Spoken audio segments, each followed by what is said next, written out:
அழைத்துக் கொண்டு மனைவி இருந்த இடத்திற்கு அனைவரும் வந்தார்கள். அங்கு வந்து பார்த்தபொழுது மனைவியை காணவில்லை. இது என்ன இறைவா, சோதனை, மனவேதனை என்று அனைவரும் வருந்திக் கொண்டிருந்தார்கள். அப்பொழுது மருத்துவச்சி, ஆஹா, நான் கண்ட கனவு பலித்து விட்டது, என் கனவு நிஜமாகிவிட்டதே என்று யோசிக்கத் தொடங்கினாள். அப்பொழுது அவர்கள் அங்கு கண்ட காட்சி மயிர்கூச்செறிய வைத்தது, ரத்தம் உறைய வைத்தது. அங்கு அவர்கள் கண்ட காட்சி அவனது மனைவியும் புதிதாக பிறந்த குழந்தையும் இறந்து கிடந்ததைக் கண்டு கதறி உடனே அந்த மருத்துவச்சியிடம், அம்மா, தாங்கள் கண்ட கனவு பலித்து விட்டது என்று கூறுகிறீர்களே, தாங்கள் என்ன கனவு கண்டீர்கள், என்ன நடந்தது என்று சற்று விளக்கமாக கூற வேண்டும் என்று கேட்டுக்கொண்டான். உடனே அவர் கூறலானார், நீ மனைவியை விட்டு வந்தவுடன் ஒரு பெரிய கருத்த உருவம் ஒன்று இவளை நோக்கி கையை நீட்டிக் கொண்டு வந்தது. அது கண்டு அவள் பயந்து எழ முடியாமல் எழுந்து ஓட ஆரம்பித்தாள். ஆனால் ஒரு அளவுக்கு மேல் ஓட முடியாமல், என்னை விட்டு விடு என்று அந்த கரிய உருவத்திடம் கெஞ்சினாள். ஆனால் அந்த கோர உருவமும் விடாமல் அவளை துரத்தியது. அந்த நேரம் அவளுடைய போராத காலம்.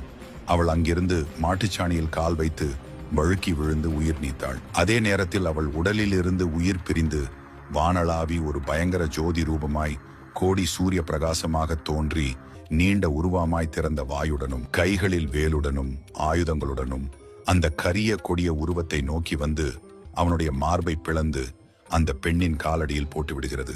இதுவேதான் கண்ட கனவு என்று அந்த மருத்துவ மூதாட்டி அவள் கணவனிடம் கூறினாள். மேலும் அவள் சாதாரண பெண் அல்ல, வானில் தேவலோகத்தில் இருந்து மண்ணில் உதித்த பெண் அவள். அவள் பக்தர்களை, மனிதர்களை இரட்சிக்க வேண்டி உருவான தெய்வாம்சம் பொருந்திய பெண் அவள் என்றும். மற்றும் காமதேனுவினால் இடைப்பட்ட சாணத்தில் கால் வைத்து இறக்காமல் இருந்திருந்தால் வேறு ஒரு ரூபத்தில் அவள் இறந்திருப்பாள். மாட்டு சாணத்தில் கால் வைத்து வழுக்கி விழுந்து இறந்ததனால் மாசாணி என்று பெயர் பெற்றார். மேலும் இவள் மானிட பிறவி அல்ல, தெய்வ பிறவி. ஆனாலும் இந்த அரக்கனை அழிக்க வேண்டி உருவானவள் என்பதனாலும் இந்த தெய்வாம்சம் பொருந்திய அம்மனை அரக்கன் காலடியில் உள்ள இந்த அம்மனுக்கு ஒரு கோயில் கட்டி பூஜித்து வழிபாடு செய்ய வேண்டும். மாசாணி அம்மன் என்ற பெயர் வரலாற்று.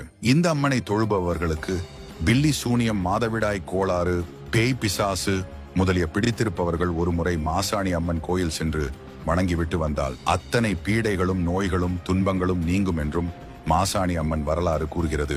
மேலும் பொன், பொருள், நகை போன்றவற்றை திருடிச் சென்றோ, இல்லை பணம் வாங்கி கொண்டில்லை என்று கூறுபவர்களுக்கோ பழிதீர்க்க அங்கு மிளகாய் அரைத்து வைக்கும் நிகழ்ச்சியும் உண்டு. அங்குள்ள ஆட்டுக்கல்லில் மிளகாயை அரைத்து வைத்து 3 மாதம் வரை காத்திருந்தால் எடுத்தவர்கள் பணத்தை திருப்பி கொண்டு வந்து கொடுத்து விடுவார்கள். இல்லை, துரோகம் செய்தவர்கள் வந்து மன்னிப்பு கேட்டு விடுவார்கள். அவ்வாறு கேட்கவில்லை என்றால் அவர்கள் உடல் மிளகாய் தேய்த்தது போல் எரியும் என்ற நம்பிக்கை உள்ளது. அவ்வாறே அவர்களது கோரிக்கை நிறைவேறியவுடன் அம்மனுக்கு மீண்டும் பாலபிஷேகம், இளநீர் போன்றவற்றை செய்து அம்மனை குளிர்ச்சி செய்ய வேண்டும்.